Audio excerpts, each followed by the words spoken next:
impression, eh? That's fine. Fucking everyone good? Come in hot and fast. All right, welcome back to the motherfucking shop. We have the usual suspects. Their name will pop up, so, don't Hope worry you can about read. it. Yeah, well, if you can't read. It's impressive you got here. Actually, shit, I don't know, man. I guess you're in a good spot. Comics, you only need to... I can barely read. Either or, fuck it. Today we're reviewing 3 quick books. We got Geiger, fucking Vampire Masquerade, and motherfucking Homesick Pilots. Probably should chill with the swearing, so because none of the fucking is in the titles. And he continues. Well, shit, man. It's not Vampire the fucking Masquerade. It's Vampire the Masquerade. Winter's Tooth, I think, is the first book issue. Teeth, I think. Teeth, tooth, whatever. It's cold. It do be chilly though. It's cold in Minnesota, though. Yeah, true. The Twin Cities. So, Minneapolis. Yeah, I think it's Minneapolis. Yeah, it's Minneapolis. I'm not American. You're not. Fair enough. The home prince. The Home Prince. Yeah. Shit. That makes sense. There's a lot of vampires. How about that Geiger though? Yeah, let's get it. Geiger. So Geiger is into issue 2 right now. Mm-hmm. It's set in a little bit of a post-apocalyptic world, I guess you could say. Post-nuclear? Within the first couple of pages, there's a Bomb drops. bomb drops. So it starts out with a family who has the fortune of having a bomb shelter, but as they're all going into the bomb shelter, expecting the bomb to hit, the stinking dog is left outside. So dad's got to go back to get the dog. Yeah. And as he goes back to get the dog, some neighbors or somebody who knows they have the shelter, Some stinking neighbors. they want it for themselves. Mm-hmm. So they shoot the dad, lock the door. Dad's stuck out when the bomb hits. Move to the future. People are wearing some hazmat suits, wandering around. It's in Nevada. And there is a legendary dude who can walk without a suit. Yeah, the glowing man. And he glows. Yeah. And we come introduced, and we pretty much can conclude that it's the dad. Yeah. So the dad survived, and there is what's more intriguing to me as it develops is that Las Vegas has become a bit of a what would it be? I don't even know. It's very similar to like the setup of Fallout New Vegas, where you have the strip has survived, and there's all these different factions in the casinos and different attraction places. Yep. So each of the themed casino has a themed leader. Yeah. Right? Like so. So they haven't really got into too much of that yet, but that's what's most intriguing to me about the book. But one other part of the setup too is that it's being told as though somebody's telling a story. These events have all already happened, and now it's being passed on, like a narrative. Yeah. Yeah. So the art's good. Gary Frank back in the day did like Incredible Hulk, did some stuff for Marvel, and so it's a little more of a little departure. It's a seasoned change. crew. Yeah, It's a seasoned crew. Jeff Johns is writing it. And I think this is his first work outside of Marvel and DC in a really? while. Well, Yeah, I'm for looking his shit up. I can't even remember if he's written outside of Marvel and DC. So it's not a superhero book per se, No. but it's obviously something that the story is going to unfold, that you're going to get more clarity of what's happening. But it's a world that is not. It's an interesting world. That's one of the things I'm gonna say I really like about the book is that it doesn't do it does the exposition through other characters through the interactions of other characters rather than the main character doing those thought bubbles and then giving out all this information. Like it's through the dialogue, which I really enjoy. Like you know of the glowing man because they're talking back and forth about the legend, what people have seen, and the interactions that other people have had with them. And I like it so far.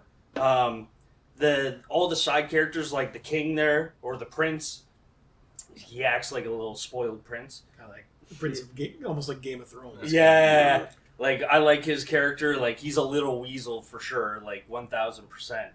And one interesting thing is the book isn't scared to do things like that you can't see. For example, there's some stuff that is alluded to that's going to happen in the first issue, and then by the time we get to the second issue, it's already happened. You don't actually see it, which I thought was interesting. I'm not sure if I like it, but Yeah, I wasn't sure like when that stuff, if what you're alluding to, like if it actually happened or not. Yeah. I wasn't confirming later on. Like, was it a flashback? Was it this possibly happened? Was it in his mind? I didn't know. And then, oh, no, it happened.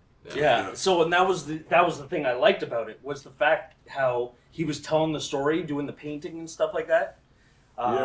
That it's, for a fact that he probably got his ass handed to him. That's why he's all messed up. But see, the thing is, even when I was reading that, I was like, wait, are they like telling this and it hasn't happened yet, and they've already decided the narrative that they're going to go with, or and then they're like, oh no, this already did happen and it completely differently. It's a bit jumpy. I didn't think it was as smooth as what you guys were saying. That's what I mean. Overall, it wasn't bad. No. And it's kind of, it's like the dude that just wants to be left alone, and obviously he's not going to get left alone. But yeah, right? Like, I know you can never want to be left alone. And he wants more books. I think this is going to end up being a book that lives and dies on its world more so than the characters in it. Yeah, I agree. But you can already tell, like, the book, I think, is going to focus a lot more on the two kids there, as opposed to necessarily the glowing man. Like, I think he's just kind of there. Yeah. But we'll see. Like, it's definitely a veteran team. I looked it up. This is Jeff Johns' first independent work in over 10 years. So okay. He has written. It's just, he's been taking that corporate money for a long time. Now he's taking smaller corporate money. So smaller corporate. Well, shit. Is this a sign of change? Like, there's a lot of staple writers that are switching over. Well, yeah, there's a lot of people getting away from Marvel and DC right now. And there's the creator. It's the properties, right? Yeah. Like, you do a creator-owned thing, maybe it'll get picked up by Netflix. Well, they're getting picked up by they're getting picked up like crazy. Which book out of these is getting picked up? I don't think any of them so far is getting picked up. No. Vampire, I mean, I think there's some stuff in the works for it, but it's not off of the comic itself. It's a role-playing game. Yeah. So, but, okay, so just two from Geiger, and it's the third one's coming out, I believe. Like, what did you say? It was this one? It's coming out, as of time of recording, it's out on June 9th.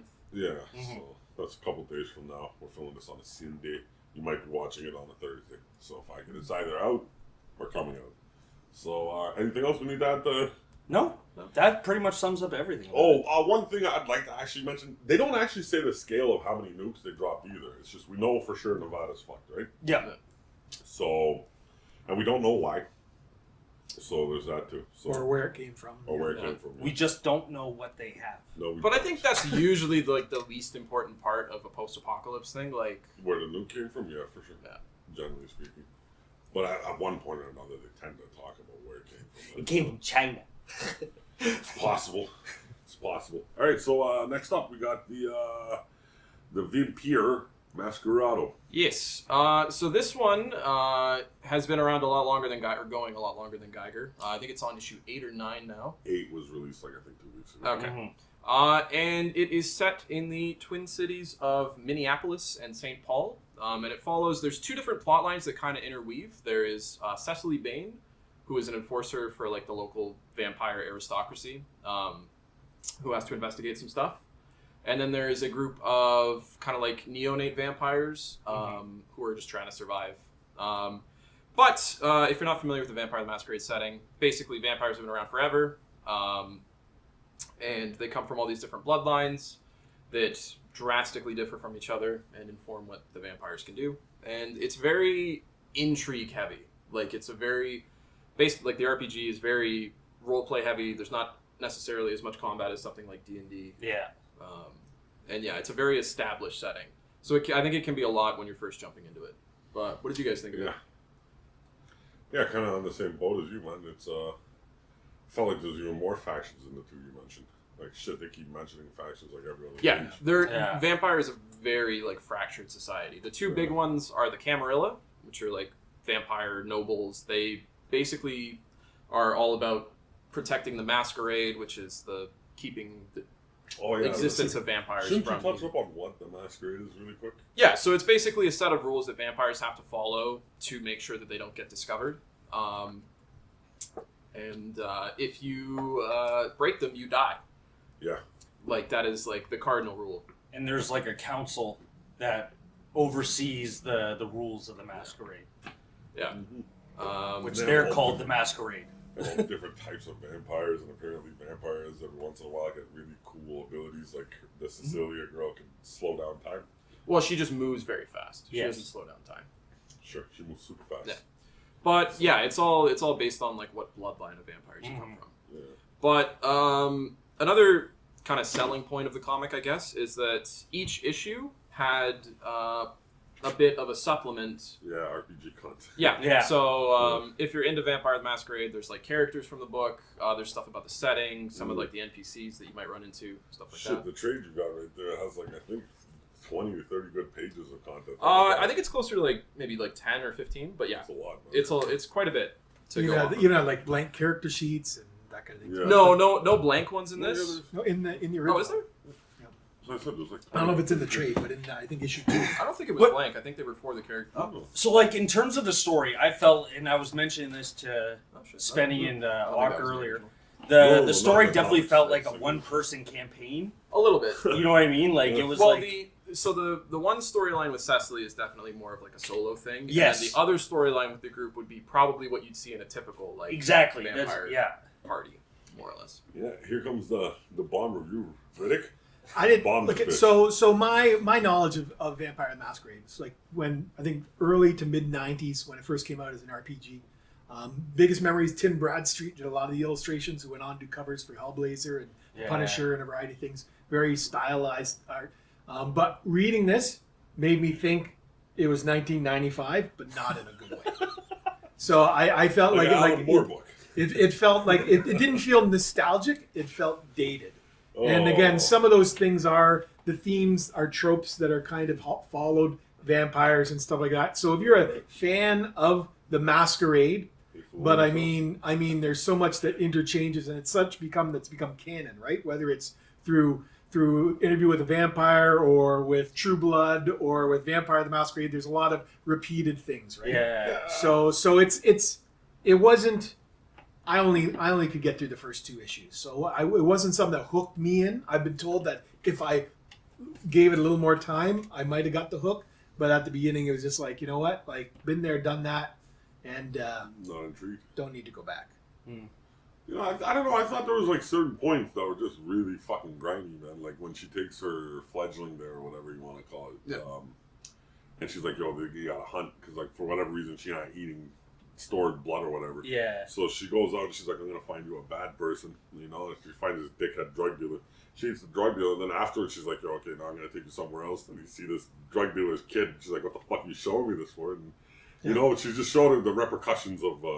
I didn't understand. Which is cool. Like I get it. And she's trying to say is like, yo, when you kill something, you're killing somebody. It doesn't matter if they're good or bad. It's basically like you can't just paint a person into a box as a bad person. Like everybody has multiple sides to them, and some redeeming qualities. Yeah, and then outside of that though, like the main storyline, it's fairly obvious what's happening. It's just like I was more confused about like the hierarchy of the vampires and how that shit works. So it does expect you to kind of already know a lot. Like some of it's explained, some of it's not. But that's where some of the supplemental stuff comes in too, right? Like you're jumping in at the characters that are somewhat mature, like the lead characters. And if you read into the stuff at the back, it actually lays out their origin, how they got turned, what they've done since then. Yeah, right, which is kind of like, that's not fair, man. It's like the same thing as a movie. If you don't see it in the movie, it doesn't really fucking happen, right? Like, so. Or if you don't like reading pages that don't have pictures, then... It's not even that. So why would you feed that all at the end of the fucking book? Yeah, it's there. Like, it's one of those things. But yeah, so I think if you are a fan of Vampire the Masquerade or just kind of like a fan of vampire tropes and stories in general, I think you'll enjoy this.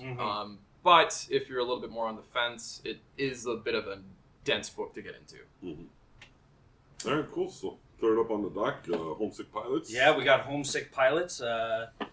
Dope-ass series. I love the art for this series. Was it 3 issues? No, 5 issues. 5 issues. It's out. 5 issues. 5 issues. Yeah. 5 issues out to date. A very paranormal-esque story about this punk band. They're punk. Starting up, teenage punk band, high school. Yeah. So they're doing a battle of the bands. They want to... Also takes place in the 90s. Like early 90s. So they were looking at doing a venue at this old house because they heard, people died there. And so they do this venue, and one of the band members goes missing. And... So essentially, a couple more people die there. there's the rival band. There's these 2 bands that have a rival. Yes, and one band, a really cool band. And one band does a show at an abandoned bowling alley. Yeah. So they're like, how do we one up them? Yeah. And it was the thing. Well, we'll one up them by going to the haunted to the house. haunted house. Which, Because it's yeah. really fucking haunted. Well, I wouldn't, like... It's really fucking Really, haunted. it's thing. above average haunting levels. The haunting is through the roof. I wouldn't say it's haunted. I would say it's more of an entity. That's haunts The house... No, okay, the house is the entity. Okay, so this house lets one person in, lets one person slide, no problem. The next group that it follows, it kills one of them by transforming its contents, and it kicks the other group out. Like, But- that's haunted as fuck. It's haunted. So It's an entity. the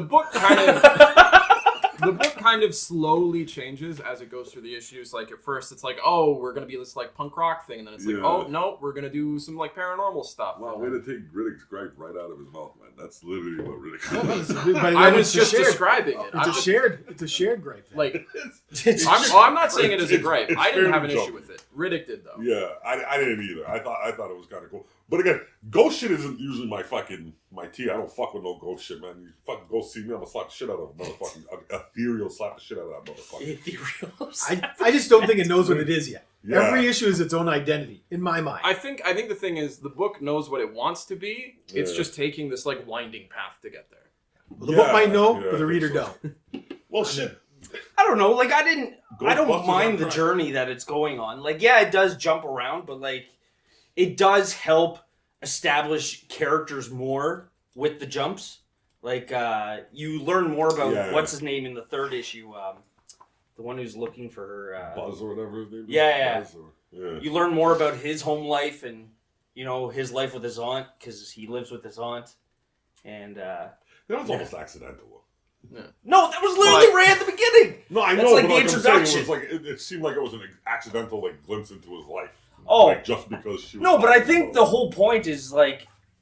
Oh shit! They're going in a route of like it's her story, but also it's like the band's story. and the house's story and Well, the house is like that. It's and like the that kid's story MacGuffin was stuck Meg. thing at the center. The house, yes, the house is the center. Yes, Essentially. you know what I mean. Like everything it's not a revolves MacGuffin. around the house, whether it be the band keeps going back to the house to find her, or what's her name But so is doing the task for the house.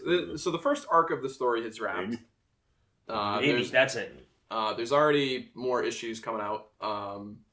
So the first arc feels like it's setting up all of the plot threads moving forward. Like there's a lot of stuff that happens to these characters, and they get sent off on all these kind of different. I don't know, like basically what their stories are going to be are very different. Yeah, and it jumps. This one jumps a lot too, actually. Like it starts. There's the in my mind, right? The first kind of the two bands. They don't like each other. They're rival bands. Haunted house. Haunted house comes in, but you know what? The haunted house is going to give someone of them a task. They're going to go be the Friday the 13th television series. Go collect these cursed items. And then the haunted house is more than just a haunted house too. There's multiple haunts in the house. Isn't And that then they Hellraiser say, that's collecting the there's six Yeah. items. There's six items. They find two, and then what do you know? All the items are found, so Well, it's already because done. they show you finding the first Well, one. she fast forwards through a Well, bunch of the. She finds two. She finds a horseshoe and she finds a lamp. She found Yes. a fridge. She found a fridge. Oh, yeah, the fridge. that They made talk people about the fridge incredibly afterwards. hungry until they And then fucking the house starts to give people powers. And then once people start to have powers, then this clandestine organization comes in trying to find out stuff. So it just keeps adding on. It's like a snowball. Very little explanation in between. Thinking about it though, she never actually found the last item.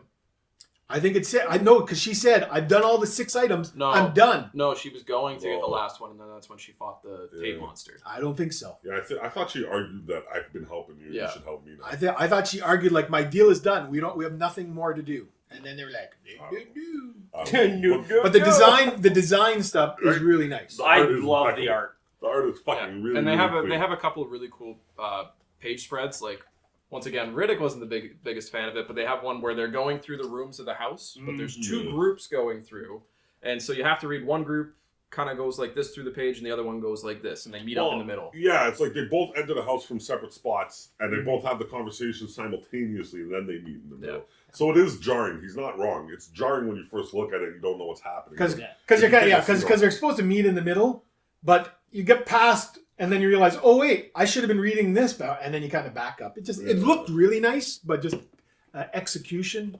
I give it a pass just because the cutaway of the house looked. And fucking it's a hard one because of the layout. There's no real easy way to get the viewer to like look at the bottom of the page first because you're just not trained to do that. impeccable. Yeah, but the design like that, like stuff like that, and then the designs. Some of the characters are very reminiscent of Clive Barker's Hellraiser, where they're just not part of this natural. The creature world. design is a high point for the book. Oh, like the ghost stuff. Yeah, I thought so. It was pretty cool. So, but again, like this thing takes one idea and then, throws that into the ball and then gets another idea. Like it's super. It's throwing a lot of stuff against the wall and seeing what sticks. Yeah. And as it develops, things will stick more than others. And it might just, I think Lock and Key to some degree kind of had the same thing too, where they were like throwing a bunch of stuff, and then it wasn't until like much further down the road that's like, okay, this is what we want to be. Yeah, because Lock and Key, everything connects eventually.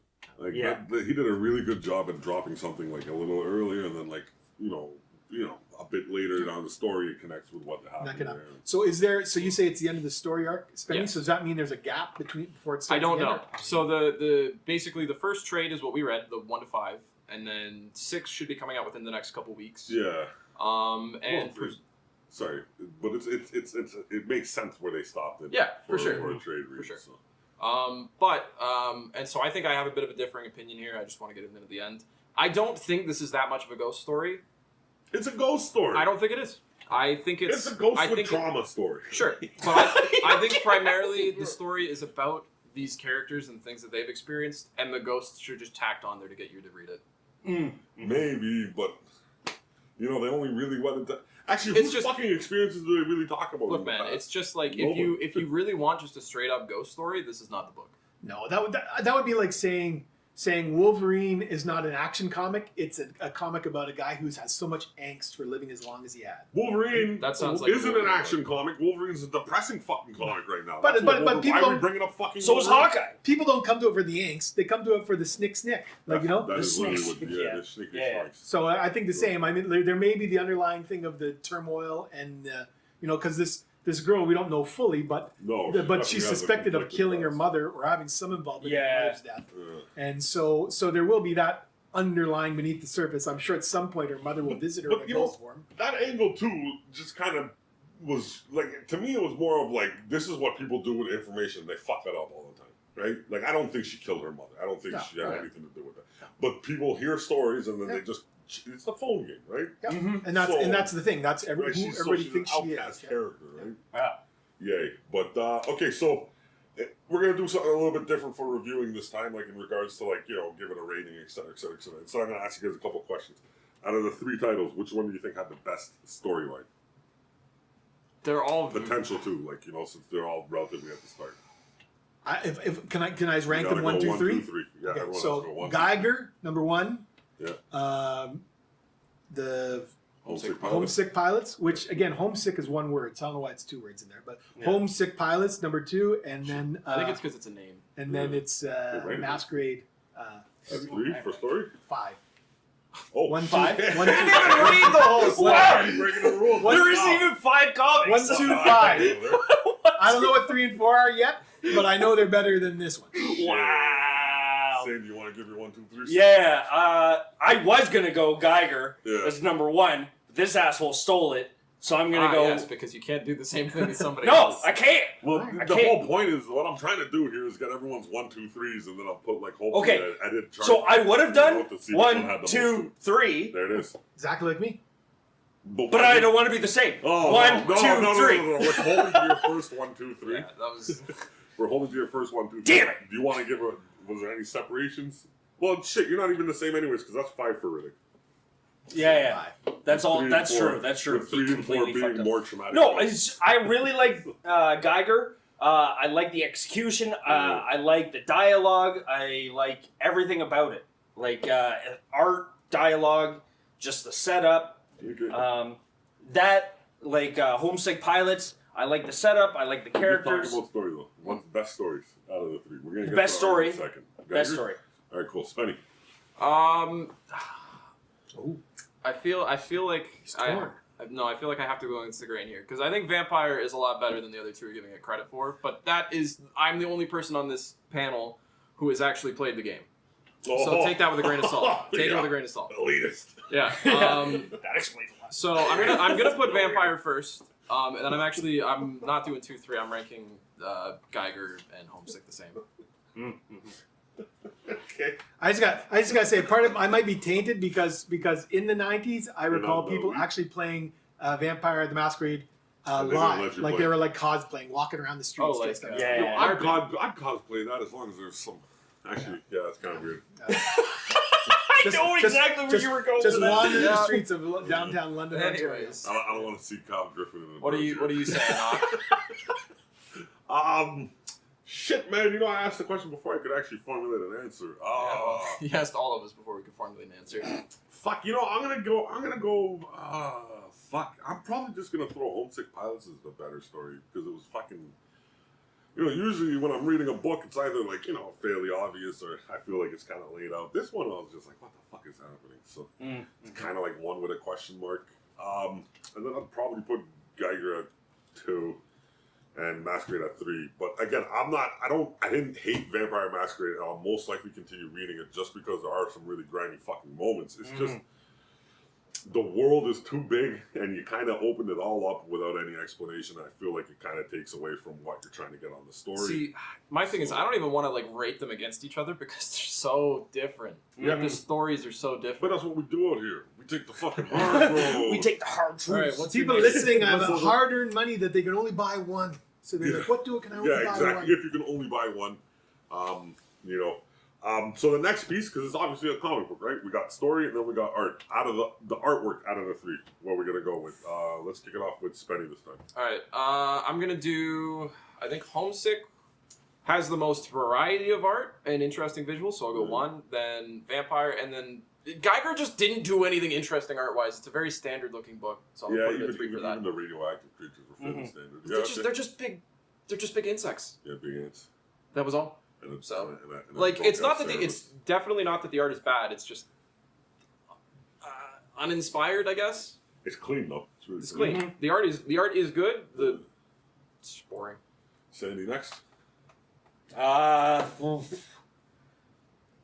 do like the art of Vampire. Yeah, there's some. Yeah, like I really like the art. But I'm gonna have to go with Homesick Pilots. I really liked the style. I like the coloring, the panel layouts with a lot of the stuff.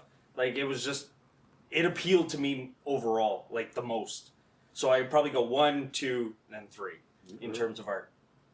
Rick, you want to go last? Or I don't know. I can go whenever. Go ahead, bud. I would say I probably appreciated Gary Frank's art the most. I like the design on the Homesick Pilots, but just even remembering Gary Frank's stuff from, like, 15 years ago, it's like a departure from that. Like, he used to be even cleaner. It was very much like an Alan Davis kind of style, like very straightforward. And this is kind of more of a sketchy kind of, like, a lot more line work and stuff. So I like the evolution, but I do like Gary Frank's. I like it. Yeah, well, that being said, I don't think anybody's saying, like, number 3's trash art. Like, I think all 3, everyone here would probably say the same. All 3 have pretty damn good art. Yeah. Not all of them. For sure. Fairly consistent. Well, I guess Riddick didn't like that. Yeah, shit, for my 3, I guess I'm going to go Homesick Pilots, Geiger, and then Masquerade. Only because in Masquerade, I felt like in certain parts, like, I really liked the art, and then some other parts, it just was, like, too extra with the blood stuff.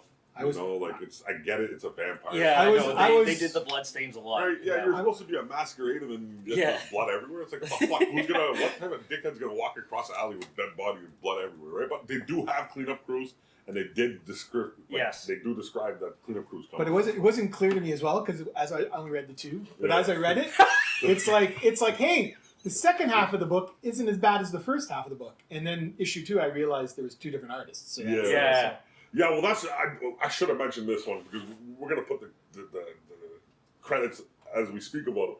But this one really fucking sent me for a loop. There's 3 motherfuckers writing this book: Tim Seeley, Teeny Howard, and fucking Blake Howard. Yeah. And then there's 2 motherfuckers drawing the book, right? So there's Dev Pradanik and Nathan Gooden.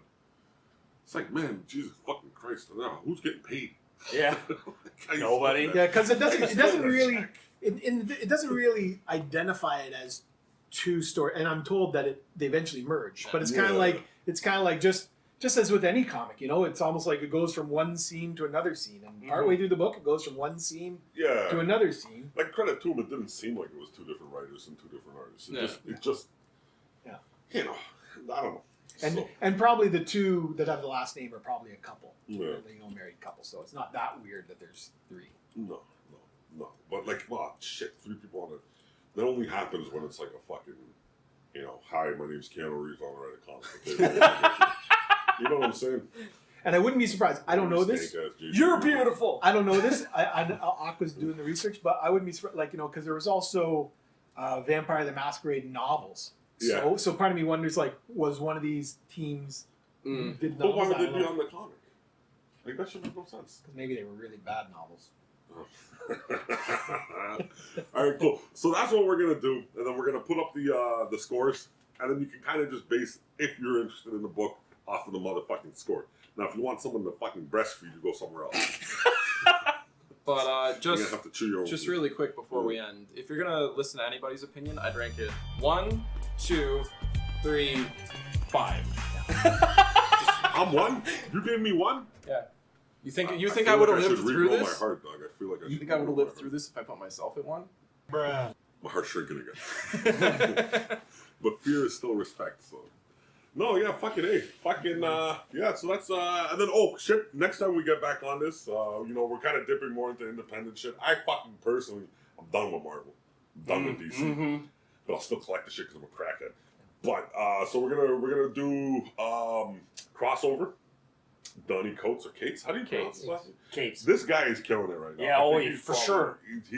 I've been loving everything he's been writing outside of fucking the big guys. Speaking of which, Keanu Reeves fucking Berserker, which I think is co-written with Matt Kind or Kind, Kindt. I'm not too sure. And then Star Wars, High Republic, which is a big. It's their Everybody new likes big it. setting. It's good stuff. Yeah, well, apparently a lot of people like it. I should have said. For those that follow the channel, it'll be an interesting to see if your opinions change. Because I can remember a show from a while back where you didn't think that any celebrity should write any comics at all. No, I don't, and I still kind of hold to it. Like, fuck, man. Like, with the Berserker thing, they're obviously going to be turning it into a fucking movie. And I think there is at least Keanu Reeves is Keanu Reeves and not J.J. Abrams' fucking son. Yeah. I think the other distinction should they do it? Did they do a good job of it? Right, Because yeah. you really didn't But then again, you really didn't like the Grievous- Spider-Man. No, I didn't like the Spider-Man. It was stupid. Grievous made Blue Marvel, and So- he's an actor. He was an actor first. He's had writing credits before, though. Like, I don't think he was just, hey, this is his first Who did thing you he just did was say? Blue Marvel. Yeah. Goo Shmoo? No. What? Who? Mark Grievous. The guy who wrote Blue Marvel. Yeah. Legend of Blue Marvel. I don't know what it One of is. the fucking Sounds like- dopest fucking Sound like a Superman character. You know what? characters. It sounds like a character from Sesame Street. You know what? The Blue Grew. He was in fucking That's something Underworld. we can do in the future. We can really discuss celebrity fucking writings and see if they'll get to the bottom I'm of just shit. interested to see what your Like, opinion is. I didn't like any of CM Punk stuff. Like, he got onto the writing for a bit. Oh, I don't yeah. know why Yeah. CM Punk was writing, but he decided to start writing. He wrote a bit of Thor. It wasn't too bad. But it's still at the same time. It's like, yo, why would Jacksonville Jaguars hire Tim Tebow as a fucking tight end when there's 20 other guys? All right, well, It's one of those now things, that we've man. completely lost the thread, Is it? It's all I think we end the connected, show. man. I think we end the show now. I'm doing this like Homesick That Pilots. segue was much like how the issues change in Homesick Pilots. Just kind of right around. In your mouth, too. So, yeah, fuck it. Well, thank you for tuning in. Check out the comics and come back next time. Yeah. Later. Fuck it.